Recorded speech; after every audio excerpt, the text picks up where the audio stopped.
Donc, bonjour à tous, je commence l'enregistrement. On m'a posé une question. La question est, est-ce que c'est normal? J'ai pas vu le modèle grand signal. Modèle grand et petit signal, ça c'est le module sur modèle grand et petit signal. Évidemment, l'erreur est humaine, hein? Quand j'ai des questions comme la vôtre, je les reçois toujours avec humilité. Je me demande tout le temps quelle erreur j'ai pu faire, mais normalement, ça c'est discuté dans la capsule modèle grand et petit signal. Puis comme je me fais pas confiance parce que je fais plein d'erreurs, parce que je vais trop vite, donc il y a circuit d'alimentation. Ça c'était à la première semaine et c'était la diode et ses caractéristiques et analyse d'un circuit comportant une diode. Mais ce module-là, ben, il me semble bien l'avoir enregistré. L'erreur est humaine, mais en tout cas, dans le cours, la semaine passée, je l'ai fait. Et, mon Dieu, est-ce que ça se peut que j'ai omis de faire ce bout-là? Ah, wow! Allô, gaffe? Ben, je le vois pas. Je vois la diode et ses caractéristiques. Je ne peux pas rejouer les modules en même temps que je vous parle, là, mais il me semble bien que écoutez, l'erreur est humaine, là, mais je crois bien que la capsule VIA sur la diode et ses caractéristiques ouvre les 15 premières pages et le module analyse d'un circuit comportant une diode ouvre les 15 dernières. La raison pour laquelle je l'ai fait comme ça, c'est que la recommandation est de ne pas faire des capsules qui sont trop longues. La diode et ses caractéristiques. Merci de me le confirmer. Ben, donc, le modèle grand signal est discuté dans cette zone-là. Et spécifiquement, je pense que le nerf de la guerre, c'est ici. Puis, je vais y revenir dans le cadre du cours parce qu'il y a des questions qui ont été posées. Ben, je ne sais pas par où je veux commencer, là, mais laissez-moi, j'ai une question qui a été posée. Essentiellement, je vais répondre à des questions. Si vous me permettez, je vais mettre la réponse à votre question sur pause parce que c'est un des sujets sur lesquels je voulais revenir en priorité. J'ai tout un menu, j'ai toute une brochette de documents sur lesquels j'aimerais revenir avec vous. J'aimerais peut-être, euh, si vous me permettez, retourner au plan de cours pour clarifier certains éléments. Donc, dans le plan de cours, j'aimerais vous souligner que euh, qu'il y a un lien Zoom ici sur ma chambre personnelle et Zoom versus VIA, ils ont chacun des avantages et des inconvénients. Et j'ai à peu près une expérience égale avec les deux et ce n'était pas ni l'un ni l'autre mes outils de communication privilégiés. J'utilise 6 outils de communication pour m'adapter à tout le monde, là. Donc, pourquoi ce lien? Pendant l'examen, s'il y a un bug, s'il y a un problème, si vraiment on s'est planté en préparant l'examen, je serai sur cette chambre avec Ahmad, pas pour répondre à des questions sur des questions, ça n'a pas de bon sens, mais s'il y a quelque chose qui n'a pas de sens avec l'examen, je serai dans cette chambre et vous pourrez y aller, puis je pourrai éventuellement apporter des précisions ou m'ajuster, d'accord? Mais bien sûr, c'est difficile. Je ne peux pas faire des choses. Il y a des choses que je ne peux pas faire en temps réel avec VIA. Donc, cette chambre sera active. Je voulais. Oui, il y a quelqu'un d'autre qui veut parler. Monsieur Ryan Wan Ajuru, oui, pour les capsules. Oui, bonjour. Pour les capsules, est-ce que je vais faire Oui, tout le temps sur VIA? Je vais vous répondre si Dieu le veut. J'ai des collègues qui ont commencé avec VIA, qui ont commencé à Zoom, Moi, je crois, évidemment, jusqu'à preuve du contraire, il y a juste les fous qui ne tombent jamais. Donc, je crois que VIA est un outil adéquat. Pour le moment, je crois donc je prévois faire toutes les capsules sur VIA, mais Zoom est plus puissant dans un mode interactif. Par exemple, je ne peux pas vous dire sur VIA, aller dans ma salle virtuelle si les choses plantent pendant l'examen. Donc, mais avec Zoom, je peux le faire. Donc, ça me gêne pas d'avoir plusieurs plateformes. Donc, les capsules devraient être toutes sur VIA. Maintenant, vous savez, je suis un grand optimiste. Je présume toujours de choses que je pense que je vais être capable de faire. Puis la réalité, c'est que je suis toujours en retard dans mes trucs, là. Les capsules pour la semaine prochaine, je pensais de les créer hier, mais il y a des briques, des tuiles qui me sont tombées sur la tête. Ça va se faire en fin de semaine. Donc, vous allez probablement trouver les capsules avant dimanche midi. Donc, dimanche midi, je vais probablement m'arrêter de travailler et aller faire autre chose. Mais dimanche midi, les capsules devraient être sur le site pour la semaine prochaine. Présentement, elles ne le sont pas. Puis la façon de fonctionner, c'est qu'on crée les capsules. J'ai appris que la façon de faire, c'est que je les rends cachées, je les crée dans un mode caché. Après ça, je les rends visibles. Et donc ça va apparaître sur le site avant dimanche midi pour la semaine prochaine. Normalement, ce qui est pertinent pour maintenant est tout en ligne pour le moment. Donc, où est-ce que j'étais rendu? Je voulais... il y a un autre point que je voulais couvrir à propos du ce point-ci, d'accord? Je vais vous confesser qu'il y a eu une confusion entre le mini-test d'aujourd'hui. Ce n'est pas moi qui l'ai créé, c'est Ahmad Hassan. Et si vous ne le savez pas, créer un test interactif avec Moodle, ça prend du temps. Ça prend vraiment du temps.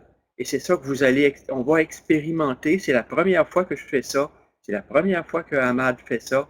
Quand on le fait une première fois, ben ça se peut que ça ne soit pas parfait. D'accord?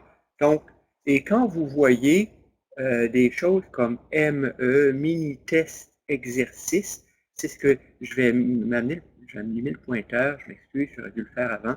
Donc, mon pointeur. Donc, ME, c'est mini-test exercice. Tel que c'est défini ici, 2018.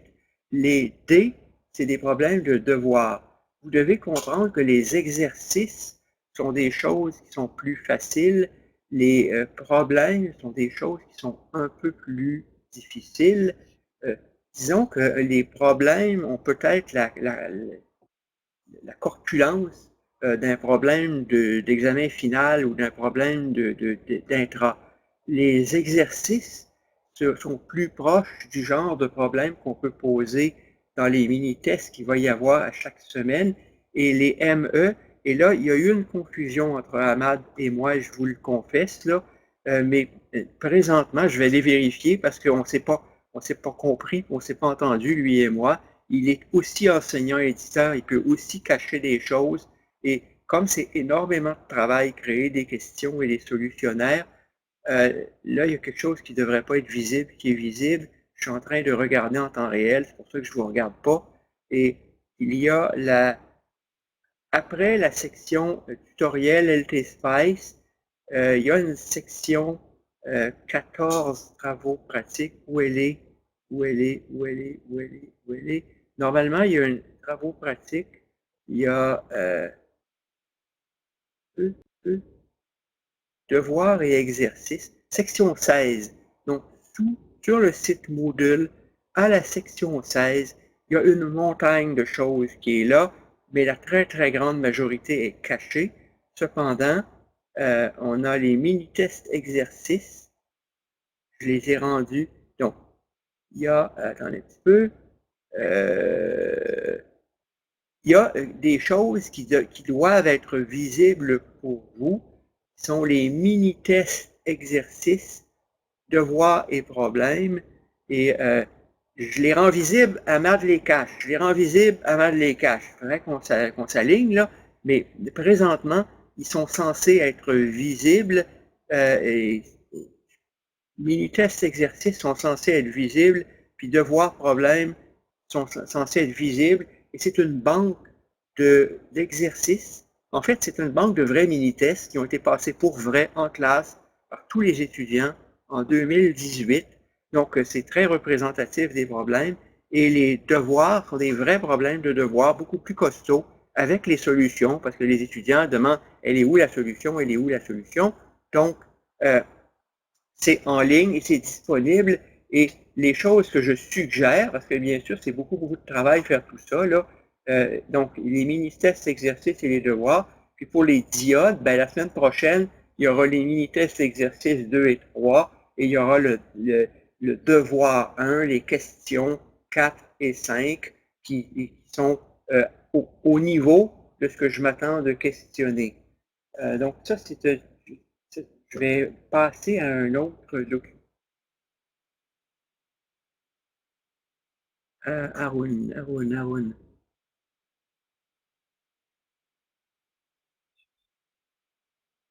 Ben, écoutez, je peux pas. Est-ce qu'on peut ajuster la vitesse de lecture, par exemple? Je vois pas ce que vous voulez dire par ajuster la vitesse de lecture, mais en bas, quand vous écoutez, il y a un curseur. Vous pouvez aller où vous voulez, vous pouvez reculer. Vous avez le numéro de slide. Vous savez, il faut que vous aussi vous appreniez comment travailler avec VIA. Ce que je comprends, c'est qu'il y a une capsule qui dure 15-20 minutes. Vous voyez sur quel slide le perroquet est en train de parler. C'est pas celle-là qui vous intéresse. Et vous avez en bas de la barre VIA un curseur où vous pouvez vous amener à la seconde que vous voulez et vous pouvez faire un recul de 10 secondes ou une avance de 10 secondes. Et donc, vous pouvez, effectivement, il faut que vous appreniez essentiellement à naviguer avec la plateforme VIA.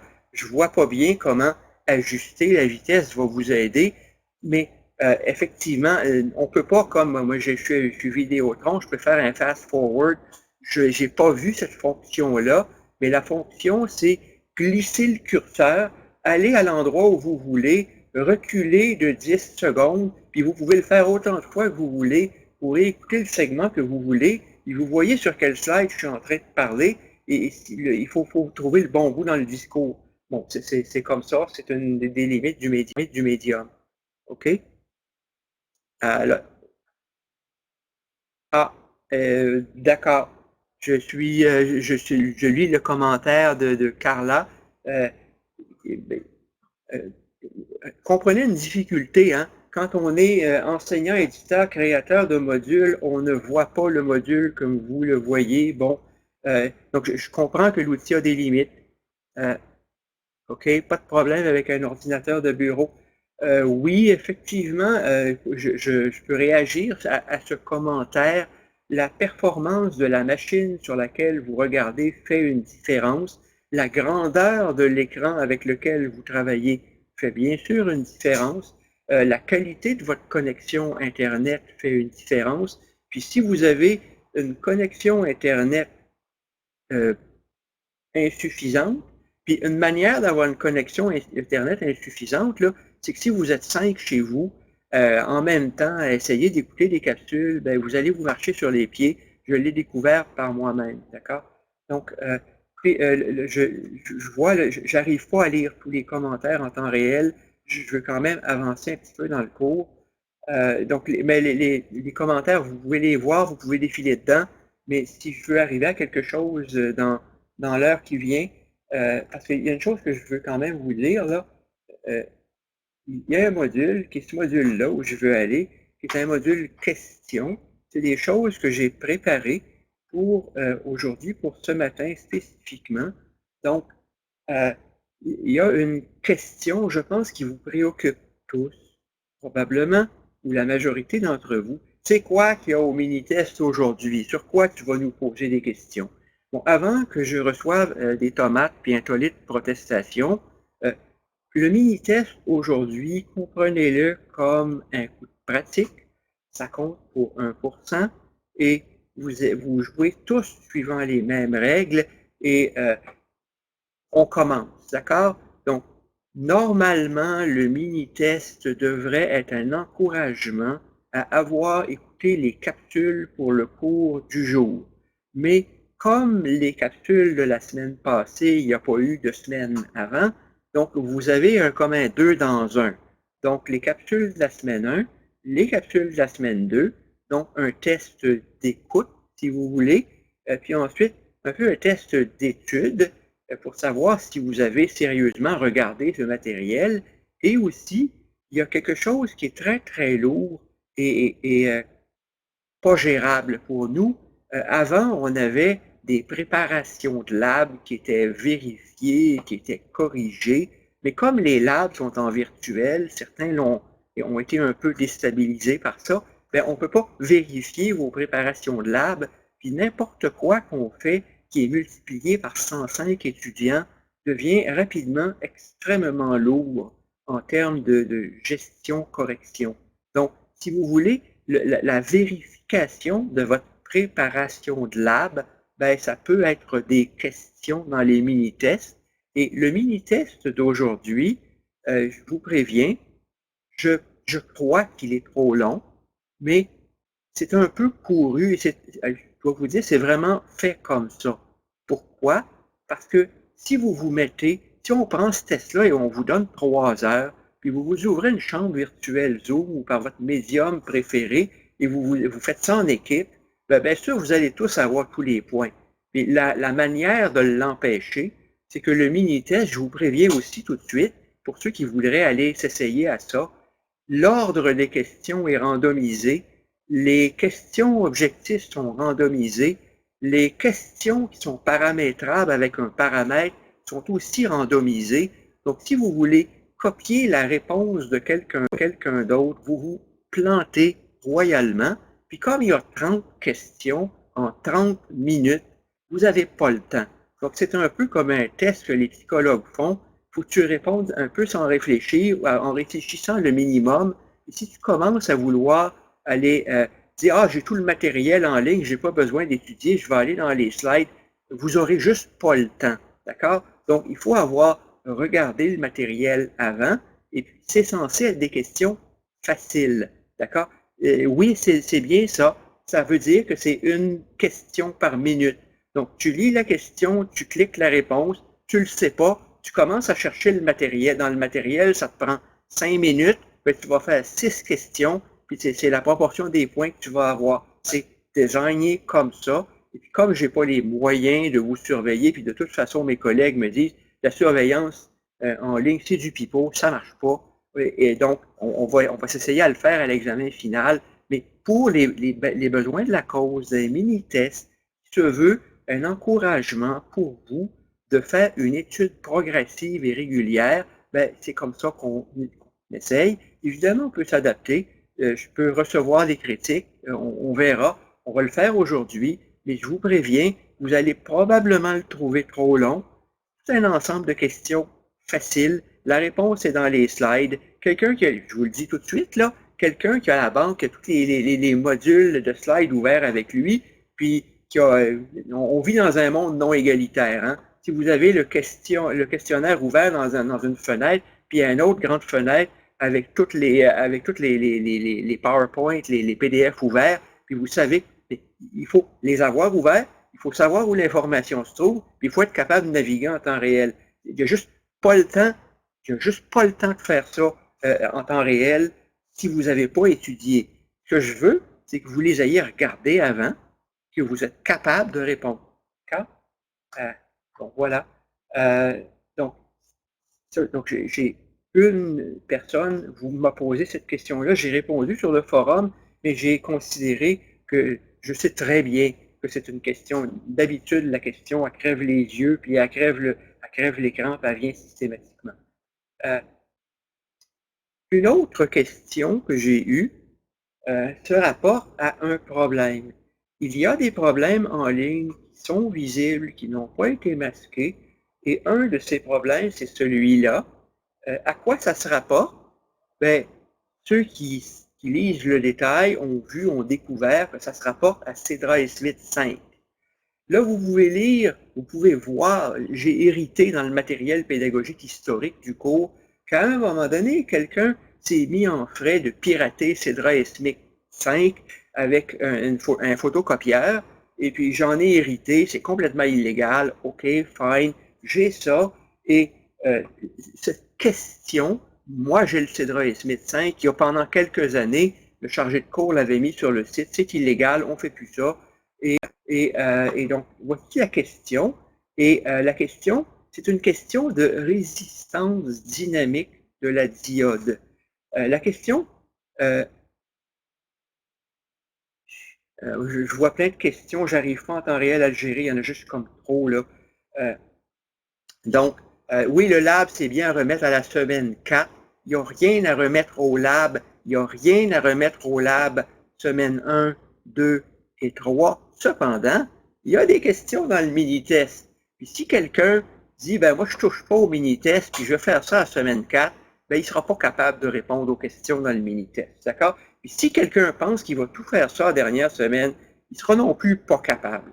Donc, et puis, si quelqu'un copie tout ça, ben il n'aura rien compris, puis il va se faire ramasser au mini-test. Donc, il y a plusieurs manières de faire un traitement juste, et si quelqu'un essaie d'esquiver en ne travaillant pas, ben, le but des mini-tests, c'est de le ramasser. D'accord? Donc, je vais, pour répondre à la question qui est là, je vais changer de document pour 2 secondes. Vous voyez un circuit. Le circuit, il est ici. Oups. Pointeur. Où es-tu? Pointeur. OK.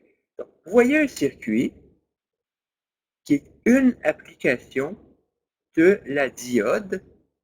Donc, et dans le but de comprendre la diode et le modèle grand signal de la diode, le modèle petit signal de la diode et la résistance dynamique. On a prouvé, le matériel pédagogique fait la démonstration, il faut prendre le temps de le lire, il faut prendre le temps de le comprendre. Ce n'est qu'une bête dérivée sur l'équation de la diode, l'équation exponentielle de la diode, mais ça conduit à la conclusion que la résistance dynamique de la diode, c'est état VT sur ID. Bon, bien sûr, la question, et c'est une bonne question, et je dois vous dire, je veux absolument pas la minimiser. Historiquement, je sais, c'est une des questions qui revient le plus, c'est un des points les plus délicats. C'est quoi ça, la résistance dynamique de la diode? Et j'insiste, la raison pour laquelle on insiste tant, c'est que la jonction base-émetteur d'un transistor bipolaire est une diode. Et c'est elle qui va contrôler le gain du transistor. À la limite, le transistor est bien plus important que la diode, mais les diodes, il y en a partout. Puis il y a un endroit où il y a une diode, c'est dans le transistor bipolaire, puis un amplificateur à transistor bipolaire, son gain va être déterminé par cette fameuse résistance dynamique. Et la résistance dynamique, mais je pense qu'il y a peut-être un endroit, mais c'est un bon endroit pour le faire, je vais le faire là-dessus. Puis quelqu'un m'a dit, il y a des tableaux blancs. Ben, il n'y a aucune différence pour moi entre un tableau blanc, une slide, une page de PDF. Tu sais, il n'y a aucune différence dans l'interface pour moi. C'est juste un tableau blanc. Pour moi, je considère que ça, c'est juste un tableau blanc sur lequel il y a un dessin qui est fait à l'avance pour moi, il est plus joli, puis vous pouvez y pointer. Donc, soit ce point d'opération. Ben, à ce point d'opération, si je fais la dérivée de cette équation, là, je vais aller me chercher un pointeur, parce que c'est ce que je veux faire. Si je me fais la dérivée de cette équation, je peux avoir, excusez, très difficile à main levée. Donc, imaginez, exercez votre imagination, imaginez que c'est une droite. Okay? C'est une très mauvaise droite. Donc, imaginez que ça, c'est une droite et que la pente de cette droite, j'appelle ça la résistance dynamique à ce point d'opération. Là, je vais effacer et essayer d'imaginer, oups, c'est pas ça que je veux faire. Je vais effacer, où est mon efface? Efface, où es-tu? Donc, j'efface. Donc, et si je m'en vais à un autre point d'opération, donc par exemple là, c'est juste sur le bord de conduire, d'accord? Et là, je fais la dérivée à ce point. Si je fais la dérivée à ce point, bien la dérivée à ce point, ça va être ça la pente. Donc, vous voyez que aux deux endroits, la pente n'est pas la même. Donc, et cette pente, et le point qui est important à réaliser, c'est qu'on peut aussi amener la diode dans cette zone. Évidemment, sur le schéma, vous ne voyez plus rien. Mais le schéma, c'est juste un schéma, d'accord? Donc, si je me regarde, l'équation qui est là, E exposant V sur état VT, elle est vraie, elle est juste à partir de 0.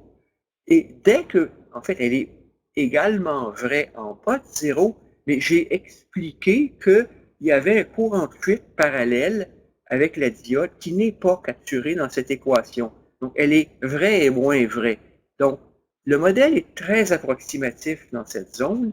Il est beaucoup meilleur dans cette zone. Et puis, dans cette zone, quand vous vous avisez d'avoir V, qui est ici, si V était 100 millivolts, 200 millivolts, 300 millivolts, le courant que vous verriez serait 1 microampère, 10 microampères, 100 microampères. Et dans cette zone, l'équation marche, puis elle marche très bien. Donc, quand vous venez, si je reviens ici, sur la question, donc, quand on fait la dérivation, on arrive avec cette résistance dynamique qui est état VT sur ID. Et là, on peut, vous voyez, une solution. Là, on vous dit dans le problème, c'est la donnée du problème. Prenez état égale 1. C'est quoi une diode qui a état égal 1? Bien, une diode qui a état égal 1, ça pourrait être une diode au germanium. Ça pourrait être une diode Schottky. Ou ça peut être un problème d'examen où le professeur a décidé de vous imposer état égal 1. La question, c'est pas une vérité. En réalité, une diode au silicium, il faudrait prendre état égal 2. Je pourrais prendre le même problème juste pour vous mélanger, ne pas vous donner le état, et vous dire faites cet exercice-là pour une diode au silicium. Et il vous faudrait prendre état égal 2. Puis là, on vous donne un paquet de courants. Et on vous dit, ben regarde, pour ces courants-là, et regardez ce qu'on fait. On a un courant de polarisation qui est imposé. Imaginons, aujourd'hui, vous ne savez pas faire, mais imaginons que vous avez un circuit qui vous donne une source de courant. Aujourd'hui, il vous faudrait prendre un instrument au laboratoire ou aller dans LT-Spice, mettre une source. Vous pouvez insérer une source idéale dans LT-Spice.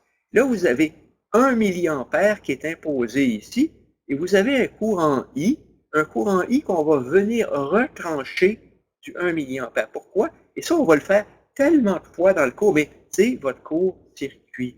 Il y a à ce point la loi de Kirchhoff s'applique.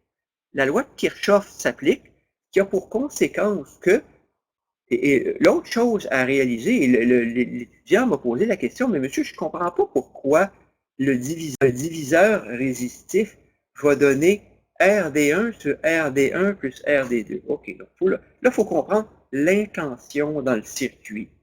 C'est quoi l'impédance d'une source de courant? Ben, l'impédance, c'est l'infini, en première approximation.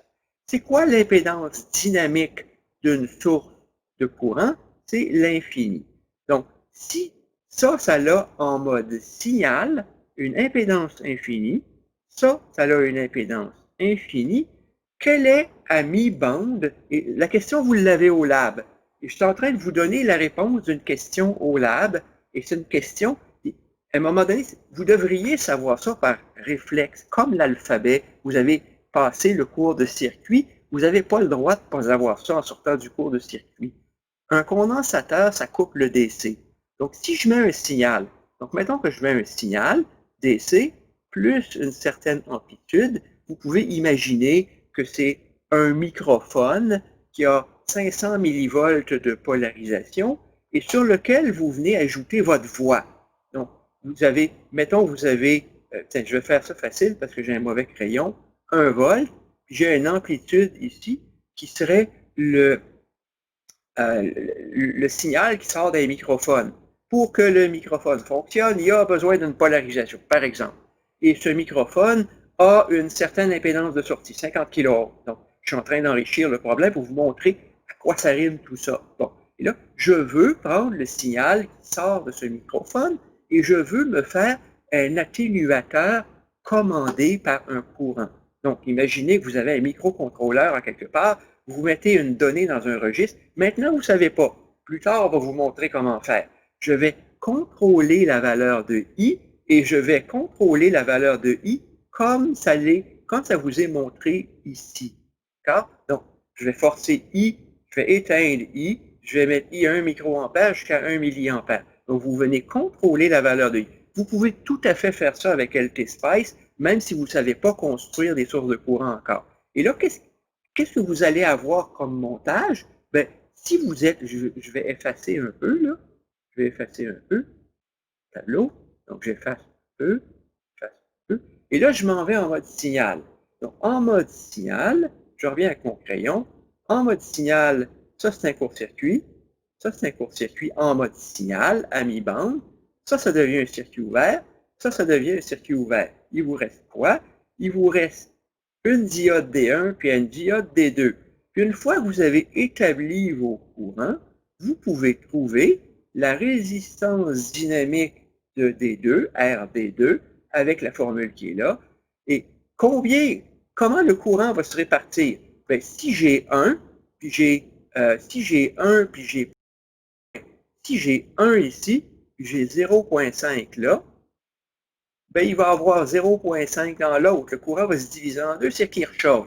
Ou si j'ai 0,1, ben, il va avoir 0,9 ici. Donc, vous pouvez venir recalculer à chaque valeur de courant. En fait, l'idée du problème, c'est qu'à chaque valeur de courant qui est là, vous venez recalculer les valeurs de RD1 et de RD2. C'est ce qui est fait ici. Et puis ensuite, vous pouvez, ben, vous dites, c'est quoi le circuit? Ben, c'est un vulgaire diviseur résistif, puisque mon signal est passé sur un fil, il passe par, bon, évidemment, il faut voir c'est quoi la résistance de sortie de votre source, mais le gain est calculé par rapport à quoi?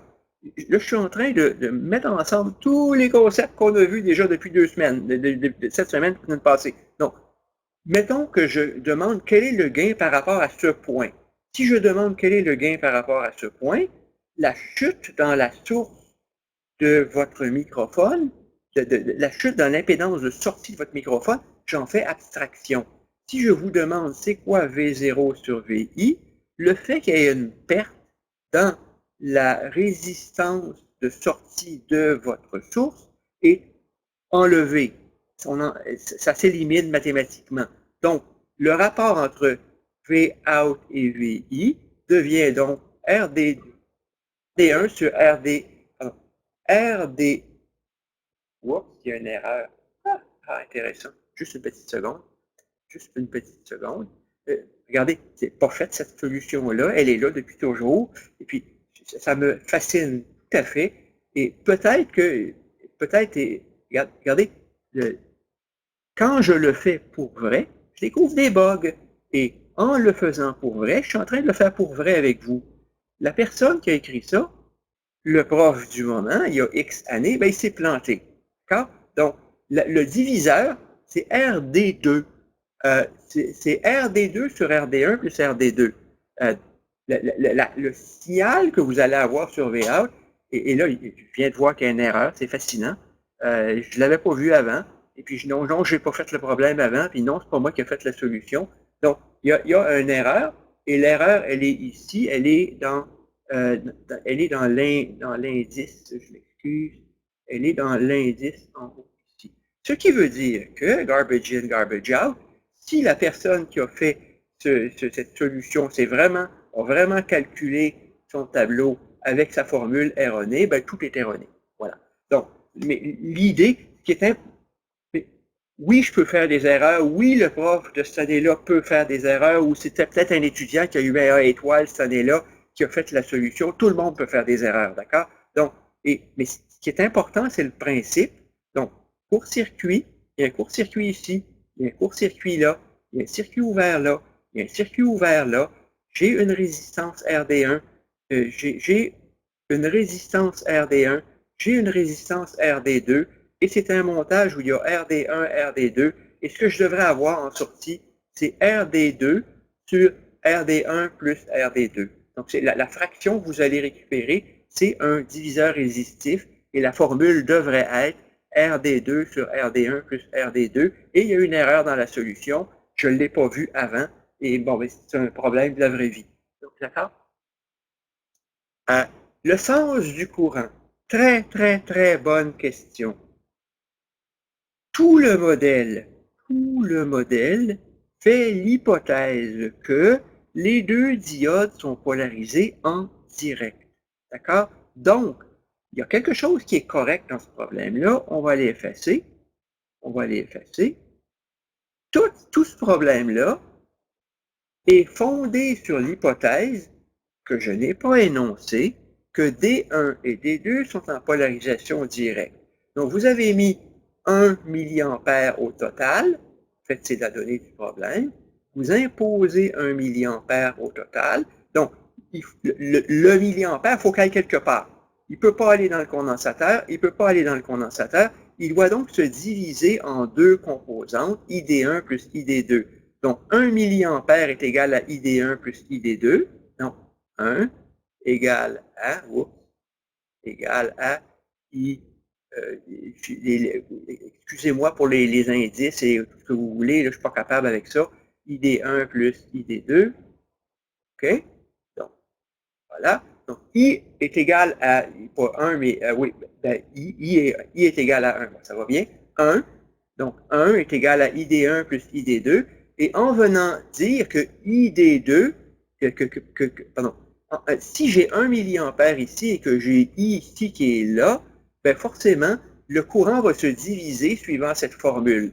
Donc, en imposant, en sachant qu'il y a 1 ici, excusez, je vais pointer, en sachant qu'il y a 1 ici, puis en sachant qu'il y a 1 micro, 10 micros, 100 micros là, vous êtes en train de déterminer la règle fausse, parce qu'elle est très proche de la vérité, mais il y a la personne qui a fait ça, vous devez calculer, bien sûr, avec la bonne formule, ça aide. La formule qui est là dans la solution est fausse, parce qu'elle est très proche de la vérité, mais la personne qui a fait ça s'est trompée. C'est RD2 sur RD1 plus RD2, et quelqu'un pourrait me dire, mais monsieur, qu'est-ce qui se passe si le signal est grand? Si le signal est grand, mettons que votre signal est grand. Vous avez dit, OK, je mets 1 microampère. OK, vous mettez 1 microampère là-dedans. Mais votre signal injecté, le signal injecté excède 1 microampère. Bien là, vous êtes planté. Parce que votre diode va se bloquer, la résistance dynamique est fausse et tout est faux. Tout ça, c'est supposé être marché si l'excursion sur D1 est petite. Mais est-ce que l'excursion est petite? Pour que vous visualisiez, c'est vraiment pas banal comme observation, et c'est toute la difficulté du cours, de cette partie du cours. Je vais effacer, là. Essayez d'imaginer dans le problème précédent que j'ai mis 1 microampère dans la diode. Ben, si j'ai mis 1 microampère dans la diode, je suis possiblement ici. Ben, dans cette zone-là, ça ne prend pas beaucoup de... C'est combien d'excursions sur cette diode? Ben, je peux tolérer 10 microvolts sur cette diode parce que la variation de la tension doit être petite par rapport à la tension sur la diode. Donc, si la tension sur la diode est déjà de, mettons, 100 millivolts, ben, l'excursion, il faudrait qu'elle soit de 5 millivolts, par exemple. Donc, le signal doit être très petit. Bon, j'ai assez parlé sur ce problème-là. OK. Ouais, ben, merci je vois les réponses, je vois que certains d'entre vous redisent ce que j'ai dit, mais je suis peut-être voudrais présentement dans mon discours. Monsieur Larivière. M'entendez-vous? Oui, allez-y, go. Oui, pouvez-vous revenir sur le schéma du problème qu'on vient de Celui-là, voir? celui du problème. Celui du problème? Ouais, le problème. Oui. Ben, c'est ça, c'est parce que je comprends bien que les deux diodes, on contrôle, dans le fond, avec le courant, on contrôle la valeur de leur résistance. Sauf que c'est leur résistance en polarisation directe, mais le signal qu'on injecte, il passe dans le sens inverse pour D1, donc on ne peut pas vraiment dire que c'est cette résistance-là. Merci de la question. Mais oui, mais si il y a, c'est exactement mon point. Je comprends que je n'ai pas encore été assez clair, et si vous posez la question, probablement que personne n'a compris. Donc, je m'en vais ici, j'ai choisi 10 microampères. Donc, je pourrais, si je veux en faire un autre problème, je vous pose comme question, quelle est la grandeur, quelle est la valeur maximale du courant provenant de la source que je peux imposer pour que ce modèle demeure valide? La réponse serait une petite fraction de 10 microampères. Donc, s'il y a 10 microampères là, donc si j'ai le I est égal à 10, excusez-moi, je ne vais pas faire les unités, le petit i, le signal, devrait être plus petit que, disons, 2. Et là, déjà, je pousse. Là. Mais si j'ai 2 microampères dans le signal et j'ai 10 microampères dans la polarisation va dans ce sens-là, puis le signal va dans ce sens-là. Bien sûr, la loi des courants de Kirchhoff s'applique, les courants s'additionnent, donc je vais avoir quoi comme courant dans la diode? 10 moins 2, 8.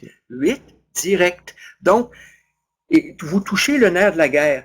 Le courant ne doit pas, le courant qui provient de la source ne peut pas avoir une magnitude telle que la diode va passer en polarisation inverse. Si tel était le cas, le modèle est invalide. Le circuit ne va pas exploser. Le modèle ne s'applique plus. Et l'équation devient fausse. Et puis en plus, il ne faut pas trop que ça varie, sinon la résistance dynamique va varier beaucoup. Tout à fait, tout à fait. Et bien sûr, là-dedans, il y a une question de c'est quoi la distorsion que vous tolérez? Est-ce que vous êtes capable de tolérer 1%? Souvent, je prends des exemples qui viennent de l'audio. Beaucoup d'étudiants sont amateurs d'audio puis d'audio de qualité. Certains vont s'acheter des amplificateurs audio où on va vous dire que vous avez 100 dB moins 100 dB de distorsion harmonique. Mais pour avoir moins 100 dB de distorsion harmonique, là, il faut vraiment que la distorsion soit faible, faible, faible, faible, faible. Distorsion harmonique implique non-linéarité. Pour avoir moins 100 dB de distorsion harmonique, il n'y a pas grand-chose dans la troisième et dans la cinquième harmonique. Il faut que le signal soit bien petit. Donc, si vous tolérez 1% de distorsion harmonique, vous pouvez possiblement tolérer 1 comme excursion de signal. Mais dans certains cas, la distorsion ne va pas trop nous gêner. En passant, il y a quelque chose qui est amusant de ce montage-là. J'ai déjà fait un problème d'examen, un vrai problème d'examen. J'ai tué la classe. C'était pas mon but, c'est jamais mon but. Mais essayez d'imaginer que le signal que je mets là pour 2 secondes, et c'est le problème que je leur avais fait, essayez d'imaginer que le signal qui est là soit 1 kV, 10 kV, 100 kV. Vous travaillez pour Hydro-Québec. Vous avez un redresseur de puissance entre Montréal et New York. Vous avez dans votre redresseur, à la sortie de votre redresseur de puissance, vous avez 100 kV. Et vous voulez voir les fluctuations sur ce signal. Il y en a de la tension, mais ça va détruire n'importe quoi en électronique. Vous mettez un condensateur là, qui a une capacité, qui a une faculté, je dis une capacité, excusez le lapsus, ce condensateur a une faculté de soutenir 200 kV. Bien, vous pouvez voir un signal qui aurait 100 kV avec une petite amplitude. Et un condensateur, ça coupe le DC. Donc, je veux voir une fluctuation de 1 volt sur 100 kV.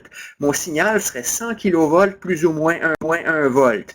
Je coupe le DC avec C1. Comprenez-moi, il n'y a rien en électronique qui va vous permettre de faire ça. Des composants électroniques qui tolèrent 100 kV, il n'y en a pas. Évidemment, il y en a parce que c'est des diodes. Vous savez comment on fait un redresseur de 100 kV? On va prendre des diodes qui sont capables de tolérer 1 kV, puis on va en mettre 100 en série. 100 en série. Donc, des composants, un composant unique qui tolère 100 kV, ça n'existe pas. Donc, ce que je suis en train de raconter dans le cours, c'est pas juste pour de l'électronique petit signal, ça s'applique aussi à l'électronique de puissance, ça s'applique aussi aux gens qui veulent aller dans l'énergie. Et ce montage serait une manière, c'est un vrai problème, hein, que j'ai vu des gens d'Hydro-Québec, ils veulent avoir quelque chose qui leur permet de monitorer une faute sur une ligne à haute tension. 100 kV, pourquoi s'arrêter là? Pourquoi pas 1 mégavolt? Je veux voir une faute, je veux voir une perturbation sur une ligne à haute tension et je veux que le montage qui soit là survive. Donc, d'accord. Est-ce que j'ai répondu à la question? Je prends trop de temps, là, mais c'est un problème riche qui a 22 dimensions. Il y a, pas tout à fait vrai. Je pense qu'il y a un problème dans le mini-test qui peut ressembler à une variante simplifiée de ça. car c'est tellement transcendant que ça se peut que vous soyez obligé de plugger cette équation-là. Puis c'est pour ça qu'on vous dit, hey, arrangez-vous donc pour avoir votre calculatrice à côté de chez vous. Puis je m'en fiche de vous donner le problème, parce que ce qui est important que vous vous rappeliez, c'est la résistance dynamique, c'est état VT sur ID. C'est quoi le état? 2 pour une diode au silicium. Plus tard, on va faire autre chose, mais normalement, 2 pour une diode au silicium, VT, c'est 25 millivolts. Donc, 2 fois 25 millivolts, 50 millivolts, divisé par le courant, ça vous donne la résistance dynamique. Donc, voilà. Donc, j'ai trop parlé sur ce problème, mais c'est un problème extrêmement riche, d'accord? En termes d'intégrer tous les concepts en même temps. Bon, je n'ai pas regardé ce matin. Hier soir, quand j'ai arrêté de regarder, il y avait 69 personnes qui avaient regardé les questions. Les questions, excusez la qualité de la reproduction, avec VIA, pour ménager la bande passante, ils font une compression. C'est un copier-coller graphique à partir d'un PDF extrait de VIA. Donc, c'est le problème pratique pour ceux qui ne l'ont pas fait. C'est pas un des vrais problèmes du mini-test, mais c'est un des problèmes pratiques. Mais en réalité, j'ai dit à Ahmad, écoute, prends-en 5, mets-les de côté. C'est des problèmes typiques et représentatifs. Donc, l'amplificateur, c'est le genre de question. L'amplificateur qui reçoit une tension à son entrée et produit une tension à son sortie, selon les règles suivantes. C'est quoi? Ben, c'est un amplificateur de tension, il reçoit une tension puis il produit une tension. Mais évidemment, il y a les 4 cas de figure, puis on peut tester vos connaissances. Donc, c'est un exemple de problème. Ça, c'est un autre exemple de problème. Bon, dans le fond, c'est une variante de la même chose, là. Donc, est-ce que c'est un ampli de courant, un ampli de transconductance ou je ne sais pas quoi. Donc, si je reçois une tension et j'ai une tension qui est A fois la tension d'entrée, ben, ça doit être un amplificateur de tension encore. Donc, clic, bang. Si vous savez ce que vous faites, ça prend 10 secondes à répondre. Donc, oui, 1 minute par question, bien sûr. Si vous ne savez pas de quoi on parle, ben là, ça peut être un autre problème. Donc, résistance d'entrée, résistance de sortie, on vient d'en parler, là. On vient d'en parler avec mon microphone qui a peut-être une impédance de sortie de 50 kΩ, mais elle ne compte pas dans le problème parce que je vous ai demandé VA sur VI, puis VI, c'était après le microphone. Donc, résistance d'entrée, résistance de sortie. Et là, bon, évidemment, j'ai les limites d'un copier-coller graphique. Là, sur le vrai mini-test, à chacune des lignes, il faut cliquer, puis on vous donne des options. Donc, ça, c'est il y en a, la très grande majorité de vous l'avez fait, le test. Donc, je ne vais pas aller plus loin. Bon, évidemment, un vrai ou faux. Le problème que j'aime pas des vrais ou faux, c'est que vous pouvez répondre de n'importe quoi. Vous avez 50% des chances d'avoir des points. Des fois, on va peut-être vous poser des questions comme ça. Ben oui. Donc, trouver le courant qui circule à travers la diode dans le circuit de la figure 1 en supposant qu'elle est idéale et que la résistance vaut 6,62 kΩ.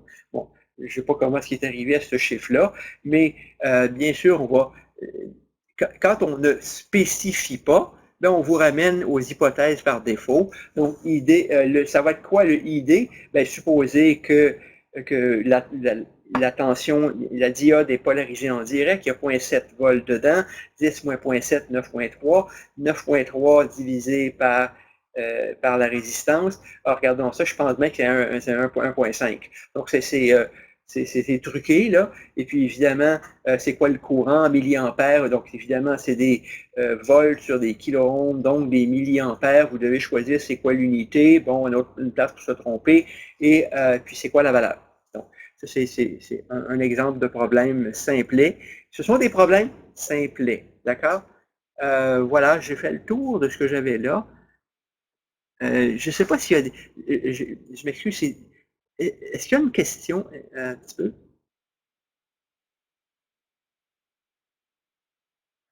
Ouais. Je m'excuse, j'arrive pas à suivre le fil de tous les échanges.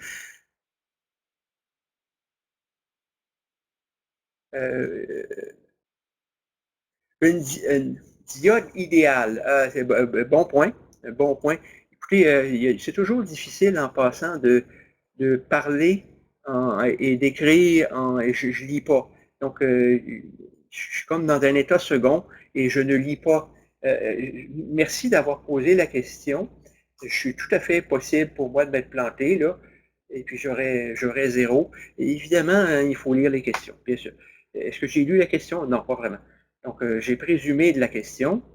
J'ai présumé de la question, mais vous, hop, c'est où est-ce que c'est? Où est-ce que c'est?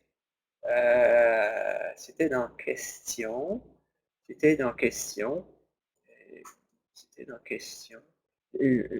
Sur la base des commentaires que vous avez faits, je vais aller à 0 km/h, puis je vais vraiment lire la question. Et bien sûr, on peut faire une question piège, parce que bon, trouver le courant qui circule dans le diode en supposant que le diode est idéal. Merci 1-0 pour vous, vous avez raison. Si la diode est idéale, la chute dans la diode doit être 0 et ça devient donc 10 moins 0 divisé par 6,662 kΩ. Donc, vous avez raison. Et évidemment, dans la minute par question, bon, c'est presque niaiseux ce que je vais dire, là, mais c'est pas niaiseux. Quand on ne lit pas la question même et on présume la réponse, on se trompe. Donc, avec le modèle de diode idéal, il fallait prendre 0, 10 moins 0, 10, 10 divisé par 6,62 et je ne sais pas si ça devrait donner 1,5. Ce n'est pas très très loin, mais je me suis planté. OK? OK. Est-ce qu'il y a d'autres questions? Il est 9h21. Moi, ce que je peux faire, le temps est pour vous. J'ai tous mes modules. Tous mes modules, je peux y revenir. Oui, c'est vrai. C'est vrai. Et certains vont me dire, c'est quoi qui est juste? La vie n'est pas juste. Il y en a qui sont plus vite que d'autres. Et puis quelqu'un qui serait intrinsèquement un peu plus lent va être désavantagé. Mais je m'excuse, c'est le prix à payer pour ne pas avoir une passoire où tout le monde peut copier. Donc oui, c'est ça. Voilà.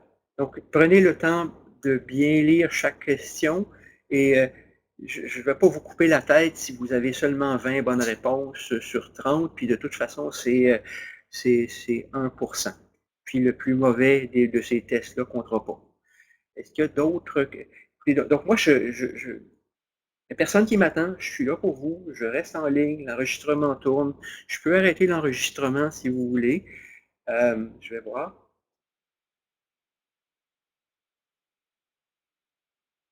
Courant de saturation et courant de fuite. Je reviens. Je reviens. Oui, c'est une très bonne question. Et je ne veux pas vous ennuyer avec ça. Mais en passant, je peux vous dire que la personne qui a créé les mini-tests 2018, qui est un de mes étudiants au PhD qui a terminé, qui est un gars brillant, un étudiant à étoile, n'avait pas compris. Et je peux vous dire que, et puis évidemment, il a fait des questions qui étaient fausses. Il a fallu que je le corrige, pas parce qu'il n'est pas bon, mais parce que, si on s'en va ici, là, donc, IS, j'ai une diode, d'accord? Il y a une équation et il y a des niveaux de modèle. Le IS que l'on met ici, comment on choisit? On met un IS tel que, je vous ai expliqué comment on peut obtenir état. On peut obtenir le état, on peut mesurer expérimentalement le état en ayant 2 points. Je vous ai tout dit comment faire ça. Il y avait en quelque part un exemple. Je vais reculer, je vais faire les transparents dans le désordre, OK? Et donc, pour voir le lien logique, là, je vous ai dit, à partir d'ici, avec 2 points, 2 VD et 2 I, que vous pouvez mesurer. Donc, vous allez au laboratoire, vous prenez avec LT-Spice le modèle d'une EN4002, vous injectez 1 mA puis 2 mA dedans, vous allez voir c'est quoi VD1 et VD2. Donc, à partir de VD1, VD2 obtenus dans LT-Spice, vous sortez votre calculatrice et vous pouvez isoler état. Donc, VD2 moins VT1, VD1 divisé par log de ID2 moins ID1 est égal à état VT divisé par VT vous donne état. Cette équation vous permet d'isoler état. Donc, vous avez isolé état. Maintenant que vous avez isolé état, Vous avez isolé état, vous avez donc mesuré état, on ne peut plus tricher là, j'ai mesuré état. Donc, j'ai mesuré état, VT c'est KT sur Q, constante de Boltzmann, température en absolu, charge d'un électron. Je ne peux pas jouer. V, ben, si je crois à mon voltmètre, je ne peux pas jouer. Donc là, j'arrive à une courbe, à une certaine courbe exponentielle. Bon, là, IS, c'est la valeur qu'il faut pour que ça marche. Tout est fois G. Donc, il faut que vous compreniez que tout peut être ajusté expérimentalement. Donc, évidemment, vous pouvez aller le modéliser mathématiquement, mais la réalité est tellement complexe que tout le monde va faire des simplifications. Même dans la version du modèle de la diode qui tient sur 50 pages, l'équation ne prédit pas exactement ce qui se passe. L'équation est basée sur des hypothèses. Température de jonction, jonction métallurgique, cycle thermique. Amenez-en plein de caractéristiques qui n'ont rien à voir avec le cours. Allez en physique si vous voulez faire ça. Ce n'est pas le cours ici. Moi, je viens de vous expliquer comment on peut mesurer état. Et en mesurant état, vous pouvez mesurer cette courbe. Vous allez le faire au laboratoire et vous pouvez déduire pour une courbe donnée, c'est quoi la valeur de IS. Bon, la valeur de IS que vous allez trouver, c'est ça qu'on vous dit, je vous ai tout dit ça, mais là vous êtes peut-être prêt à l'écouter. La valeur de IS que l'on va trouver, typiquement, la valeur de IS qu'on va trouver en faisant cet exercice-là, elle est entre 10-15 et 10-14 pour le genre de diode que vous avez au laboratoire. Fine. Donc, vous avez maintenant trouvé, suivant votre mode expérimental, que ce soit une expérience simulée, c'est une forme de lapsus, c'est une expérience faite en simulation, ou que ce soit une expérience faite au laboratoire avec des instruments, vous avez maintenant trouvé la valeur de IS, puis là vous dites, OK, hey, fine, correct, je vais prendre ça, puis là maintenant je vais mettre ma diode en polarisation inverse. Donc là j'ai trouvé 10-14 ici, là je m'en vais mettre ma diode en polarisation inverse, puis je vois 1 nanoampère. 10-9 ampères. Hey, comment je mesure ça, 1 nanoampère? Est-ce que mes instruments sont capables de faire ça, mesurer 1 nanoampère? Une technique, vous prenez votre nanoampère, vous l'injectez dans la plus grosse valeur de résistance que vous avez dans votre sac de résistance de Robinson Crusoe. Vous avez une 20 mégohms, vous envoyez votre nanoampère dans votre 20 mégohms, ça va vous donner des meg fois des nanos, 20 millivolts, 1 voltmètre va vous permettre de le mesurer. Donc oui, vous pouvez le mesurer.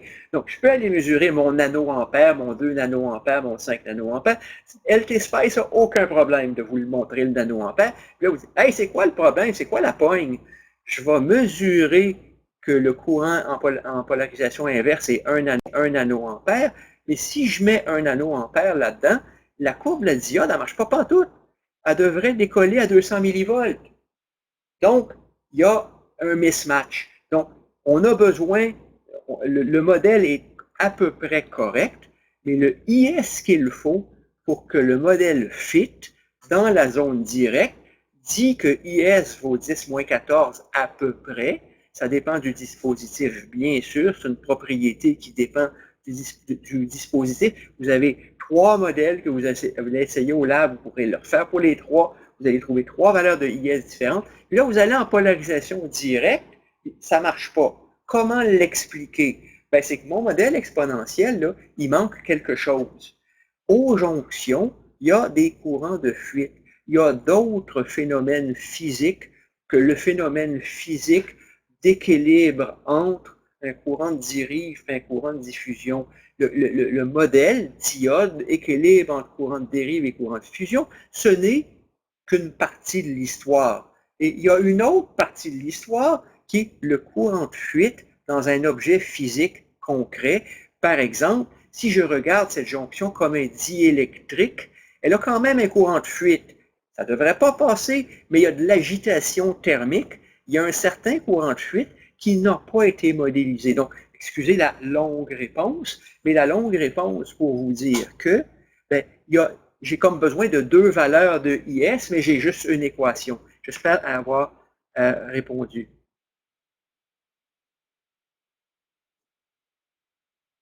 OK. Est-ce qu'il y a d'autres questions?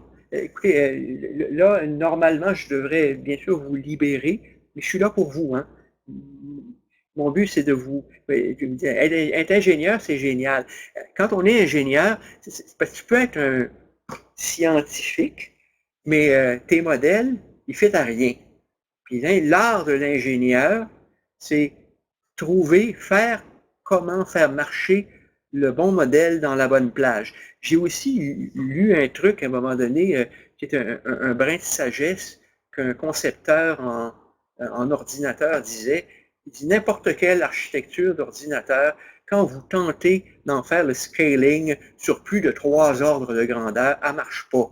Parce que quand on tente de faire un scaling, une mise à l'échelle de n'importe quel objet, le modèle se casse. Si vous voulez, vous avez un pont qui est conçu pour supporter 100 tonnes, puis vous mettez 100 tonnes x 10 à la 3, les modèles ne marchent pas. Donc,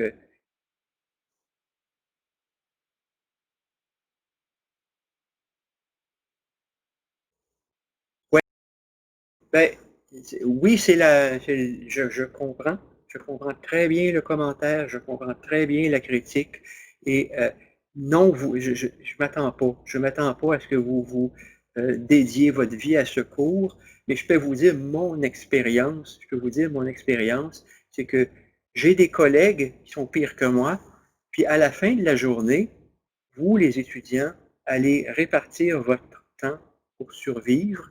Je le au bien, et si je ne demande pas ma part pour survivre, vous allez tout simplement investir tout votre temps dans le cours des autres et vous n'allez pas regarder mon cours. Je le sais parce que c'est ça qui s'est passé les années passées. Les étudiants n'étudiaient pas mon cours. Si je ne vous force pas à investir un peu de temps dans mon cours, toute la bande passante va aller dans les autres cours. Donc, vous savez, le principe du cultivateur, la roue qui crie le plus fort est graissée en premier. Ben moi, je crie pour votre attention. Monsieur Wan Anjou, est-ce que vous voulez parler? Ou c'est quelqu'un Vous d'autre qui veut? m'entendez? Oui, oui, oui, s'il vous plaît. Oui, je pense que tous les étudiants en fait préféraient d'utiliser la plateforme Zoom par rapport à VIA parce que euh, écouter en fait sur VIA, ça nous fait écouter en temps réel alors que c'est un cours qui est dur, enfin qui a beaucoup de matière et vous avez beaucoup de choses à dire. Et si pendant la semaine, il faut écouter vos vidéos et travailler le cours, on dépasse en fait ce que dit le plan de cours qui est 3 heures de labo, 3 heures de cours et 3 heures de travail à la maison. Alors que sur Zoom, on peut écouter sur YouTube et on peut écouter en 1.5. Et je pense que tous mes collègues seront d'accord que c'est plus intéressant d'avoir une plateforme, d'écouter le cours sur Zoom parce qu'on peut l'écouter en accéléré. Si vous voulez, mais je ne sais pas comment enregistrer des clips sur Zoom. Le Zoom est en temps réel. Écouter en accéléré, pour moi, euh, avoir une voix de Lilliputien en accéléré, rien ne vous empêche. Moi, je vais vous recommander ceci, qui est un autre truc. Là. Écouter en accéléré, je ne suis pas sûr que ça apporte beaucoup. Là. Je ne suis pas du tout convaincu de ça. Vous n'allez rien comprendre de toute façon. Je vous propose ceci comme façon de fonctionner. Regardez d'abord les slides. Ce qui vous semble évident, sautez par-dessus les bouts de la vidéo et allez écouter les bouts de la vidéo qui vous concernent. C'est ce que je vous Oui, recommande. mais quand vous faites votre explication, en fait, on doit quand même écouter pour pas. La première fois, on doit quand même écouter entièrement la vidéo pour pas sauter des parties. Et juste écouter en fait la vidéo de la semaine suivante pendant la semaine qu'on est. Si ça nous prend 2 heures pour l'écouter, ben, il nous reste 1 heure pour travailler le cours. Et là, on dépasse déjà en fait les bornes qui sont imposées par le plan de cours. Vous voyez ce que je veux dire? C'est un point.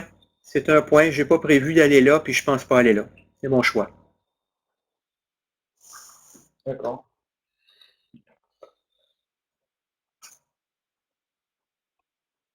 Est-ce qu'il y a d'autres commentaires? Oui, c'est bien ça. 9 heures, c'est pour un étudiant que, en fait, c'est censé être 3 heures par semaine par crédit. Et puis, bon, c'est ça. faut étudier, hein? Est-ce qu'il y a d'autres commentaires? Écoutez, je vais arrêter l'enregistrement, puis je vais garder le canal ouvert.